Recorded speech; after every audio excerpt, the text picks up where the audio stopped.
کہ آپ کے ساتھ جو قادیانی ہے، جو نبی علیہ السلام کو آخری نبی مانتے ہیں لیکن ساتھ امتی نبی کلیم کرتے ہیں، کیا یہ یہود و نصارہ سے بدتر ہے؟ یہود و نصارہ تو آپ کے نبی علیہ السلام کو، میرے نبی علیہ السلام کو سرے سے پیغمبر نہیں مانتے، بلکہ تو نعوذ باللہ جھوٹا کہتے ہیں. یہ نبی علیہ السلام کو مان رہے ہیں، ان کو آپ ان سے بدتر تو نہ کہنا. آپ ریشو پروپورشن پہ ڈیوائن کریں نا.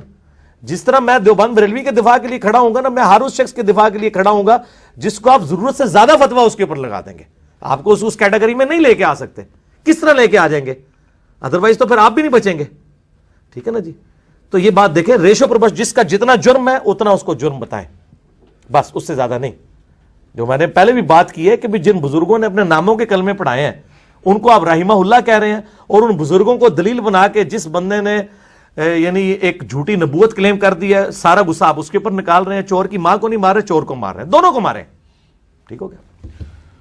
یہ کہنا کہ ان کو بات سمجھ نہیں آ رہی ہے، سر میں اب آپ میری زبان کھلانا چاہتے ہیں تو میں کھول دیتا ہوں. ہمارے ایک بھائی تھے انگلینڈ میں، عمر نام ہے ان کا، آج بھی انگلینڈ میں. وہ احمد دیدار صاحب کے وہ اسٹوڈنٹ، انہوں نے ان کی مدرسے سے کورس کیا جیسے ڈاکٹر ذاکر نائک نے کیا ہوا ہے کرسچینٹی اور اس کے اوپر. وہ پاکستان آئے، یہ کوئی 10 سال پہلے کی میں بات کر رہا ہوں.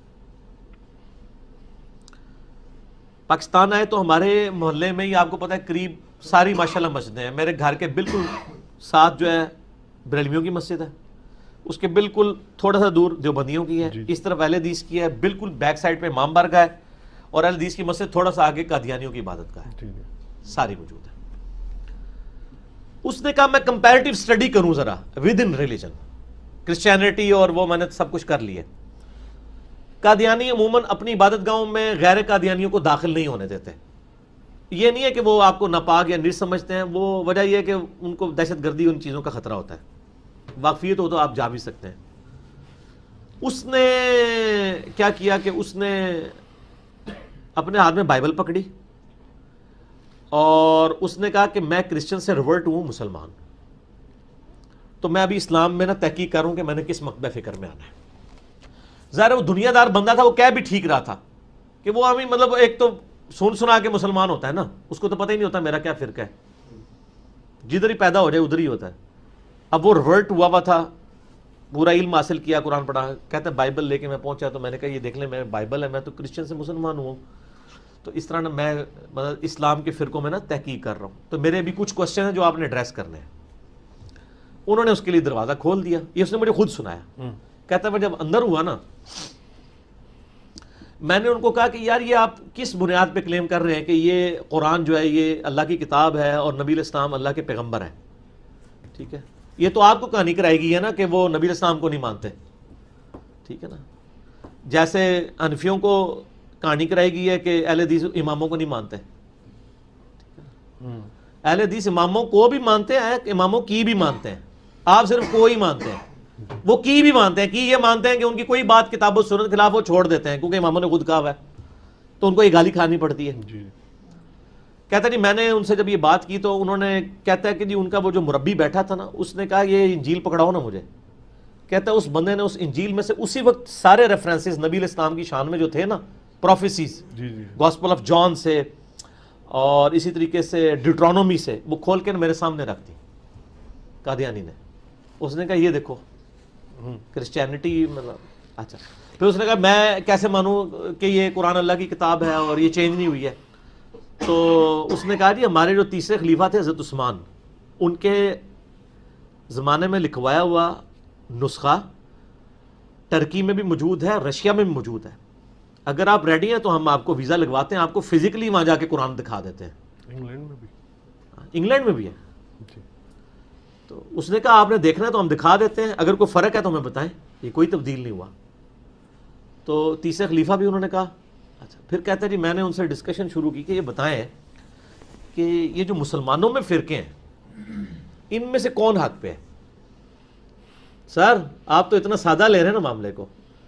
تو اس نے اشارہ کیا، اس نے کہا یہ تو بریلوی ہے اور دیوبندی ہے، یہ تو ہے ہی مشرک ہے. سر ختم نبوت بڑا ایشو ہے یا شرک بڑا ایشو ہے؟ شرک. تو ان کو کون سی چیز کانفیڈنس میں رکھے ہوئے ہے؟ وہ کہتے ہیں ہم مشرک تو نہیں ہیں, وہ کسی دربار پہ نہیں جاتے, کسی جھنڈے کو سلام نہیں کرتے, کسی قبر کے آگے نہیں جھکتے. وہ کہتے ہیں یار یہ بریلوی دیوبندی تو ہے مشرک, شیعہ بھی بہت شرک کرتے ہیں, اہل حدیث کچھ بہتر ہے, کم از کم شرک نہیں کرتے. تو وہ تو سر کسی کھاتے میں نہیں مان رہے ہیں آپ کے فرقوں کو. تو سر جب اتنی بڑی خرابیاں کسی کو نظر آ رہی ہو نا, تو وہ اپنی خرابیاں پھر پیچھے چلی جاتی ہیں ان کی, یہ ایک نیچرل ہو جاتا ہے. ٹھیک ہے, جس طرح ہم جب اہل حدیث کو کہتے ہیں یار آپ اپنی اصلاح کرو اللہ کے بندوں, مطلب وہ کہتے ہیں جی ٹھیک ہے ہمارے اندر یزیدیت ہے تو ہم توحید تو سیکھ ہے نا جی, ہماری اصل چیز تو توحید ہے نا. وہ بھی یہی کہہ رہے ہوتے ہیں, ٹھیک ہے نا جی, اصل چیز تو توحید ہے نا جی. تو یہ بڑا سینسٹیو ایشو ہے. اب چونکہ پاکستان میں ایک گورنمنٹ لیول کے اوپر یہ ڈیسیژن ہو چکا ہے, آئین کا حصہ ہے, اس لیے ایک سینسٹیو ایشو بن چکا ہے. میں یہ کہتا ہوں کافر ڈکلیئر کیا بالکل ٹھیک ہے, پرسیکیوشن نہ کریں, علمی طریقے سے دلائل آپ سامنے رکھیں, ان کی اصلاح کی کوشش کریں. اور یہ علمی طریقے سے دلائل اسی لیے نہیں ان کے سامنے رکھتے کہ ان کو پتہ ہے کہ دلائل ان کے سامنے رکھے تو اپنی بھی چھٹی ہو جائے گی. ہاں اور سمجھ لگی ہے جی جی. اے سوال جڑا تسی میرے کو پوچھا ہے نا سر, ایک کسی مولوی کو پوچھو وہ یہ جواب نہیں دے سکتا, وہ تو آگے چھوڑے گا. اس کو کیا پتا ہے کہ آگے کتنا سینسٹیو ایشو ہے, یہ کتنی بڑی, یہ کیسی دم ہے جس کے ساتھ اتنا بڑا ہاتھی لگا ہوا ہے. ان کو تو صرف دم نظر آ رہی ہلتے ہوئے, جی جی. اور مجھے پتا ہے یہ جو دم نظر آ رہی ہے نا آپ کو, اس کے پیچھے ایک بہت بڑا ہاتھی ہے, وہ یہ ہے جو میں بتا رہا ہوں آپ کو. یہ اتنا سادہ مسئلہ نہیں ہے. ان کو دعوت صرف وہ پیش کرے گا جس کے اپنے عقائد صحیح ہو.